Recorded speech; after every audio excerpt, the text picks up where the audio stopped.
Hello everyone, আসসালামু আলাইকুম ওরহমতুল্লাহ। আশা করি যে যেখান থেকে দেখছেন সবাই অনেক ভালো আছেন। আলহামদুলিল্লাহ, আল্লাহর রহমতে আমরাও অনেক ভালো আছি। আজকে ফজরের নামাজটা পড়েই বারান্দায় চলে আসলাম। আমার কাপড় চোপড় কাচতে হবে। আজ 2 দিন ধরে কাপড় চোপড়গুলো সব গুছায় রাখছি একবারে কাচতে দেবো বলে। মেশিনে একটু অল্প অল্প করে দিলে পরে বিরক্ত লাগে আমার কাছে, কষ্ট সেই একই করতে হয়। ওই জন্য 2 দিনের কাপড় চোপড় একবারে দিই। আর আমার বাচ্চা কাচ্চা প্রচুর পরিমাণে কাপড় চোপড় নোংরা করে। এদিকে গাছগুলোর অবস্থা তো দেখছিলেন, আসার পরে কি অবস্থা হয়ে গেছিলো। আলহামদুলিল্লাহ আবার বেগুন গাছে ফুল আসছে। আর এই বেগুন গাছগুলো কিন্তু একদম পুরা পাতা টাতা মরে অবস্থা খারাপ হয়ে গেছিলো। এখানে আমার পানিও রিজার্ভ হয়ে গেছে। এখন মেশিনটা চালু করে দিলে আস্তে আস্তে এদিকে হতে থাকবে, আমি বাসার কাজগুলো সেরে নেব। পানিটা একটু বেশি হয়ে গেছে, এই জন্য আমি ড্রেন লাইন করে দিচ্ছি। একটু হালকা ড্রেন লাইন হয়ে গেলে তারপরে আমি আবার চালু করে দেব।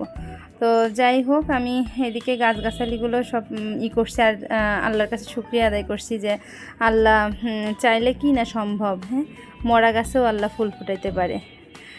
আল্লাহ চাইলে সব কিছুই সম্ভব। আমি যখন আসলাম তখন গাছগুলো প্রত্যেকটা গাছই একদম পাতা টাতা মরে অবস্থা খারাপ হয়ে গেছিল। আর পুঁইয়ের চারা মাশাল্লাহ দিলে অনেক চারা বাড়াইছে। আমি কিন্তু এগুলো মানে 2-1টা বিচি মনে হয় আমি ছিটাই দিছিলাম, কিন্তু বেশিরভাগই সব ওই গাছের থেকে টবের ভিতরে পড়ছিল। এই জন্য আর কি, যাই হোক জ্বালাইছে অনেকগুলাই। এদিকে আমি মরিচ গাছ এবার আর কিনে নিয়ে আসিনি। মরিচের এবার আপনাদের ভাইয়া মরিচ নিয়ে আসছে মানে কিনে। তো মরিচগুলোর এত পরিমাণে ঝাল ছিল, এজন্য আমি দেখলাম থাকে এটাই লাগাই। তো এটারই বেসন লাগাই দিছি। আলহামদুলিল্লাহ 2টা টবেই জালি বাড়ায় গেছে। এদিকে আমি রান্না করতে আসলাম। রান্নাটা মুরগি কেটে রাখছিলাম। আর আমার ছোট ছেলে বড় ছেলে দুজনাই হচ্ছে বিসমিল্লা, মুরগির যে বিসমিল্লা, এই গোল গোল এটাকে বিসমিল্লা বলি আমি। তো এইটা খুব পছন্দ করে। তো এইটা হচ্ছে আলাদা আলাদা করে সব রেখে দিয়েছিলাম। অনেক মুরগি টুরগি কিনা হলে আমি আলাদা করে সব এগুলো রেখে দিই। প্রত্যেকটা মুরগির সময় আমি দিই না, যখন অনেকগুলো একসাথে হয় তখন আমি একবারে গোশের মধ্যে দিয়ে দিই। তো এর মধ্যেও একটু গোশ দিয়ে দিলাম যাতে আমাদের দুপুর পর্যন্ত হয়ে যায়। সকাল আর দুপুর হলে সন্ধ্যার সময় আমি আবার রান্না করে নেব। আর এটা রান্না করার মানে করলে পরে গোশ ধুয়ে শুধু এগুলোই খায় আমার ছেলেপেলে। আবার আমার কাছেও এটাই ভালো লাগে। আমার কাছে মানে গোশ খুব একটা যে ভালো লাগে তা না। পোলট্রি মুরগি তো খাইতেই কেমন একটা লাগে, কিন্তু তারপরেও এখন ছেলেপেলে এত বেশি পছন্দ করে, মানে কিছু করার নাই। মাছ ওরা একটুও খাইতে চায় না। আমার বাসায় মাছটা খুবই কম রান্না করা হয়। তো মাছটা ওরা খাইতে চায় না, আপনার ভাইয়াও পছন্দ করে না। আর এই কারণের জন্য মাছটা খুবই অ্যাভয়েডই করা হয়। বেশিরভাগ সময়ই মানে মুরগিটাই করা হয়।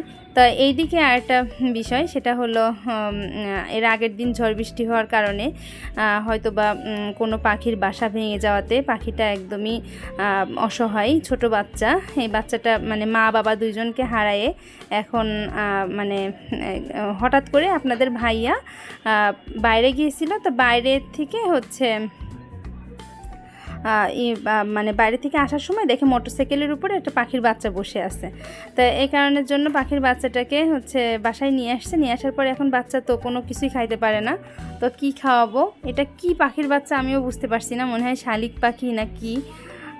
তো এই বাচ্চাগুলোকে ওই আমি শুনলাম যে পাউরুটির সাদা অংশটা ম্যাশ করে খাওয়ালে নাকি তাড়াতাড়ি বড় হয়। এই জন্য আমি আবার চেষ্টা করছি যে পাউরুটির সাদা অংশটা একটু ম্যাশ করে খাওয়ানোর জন্য।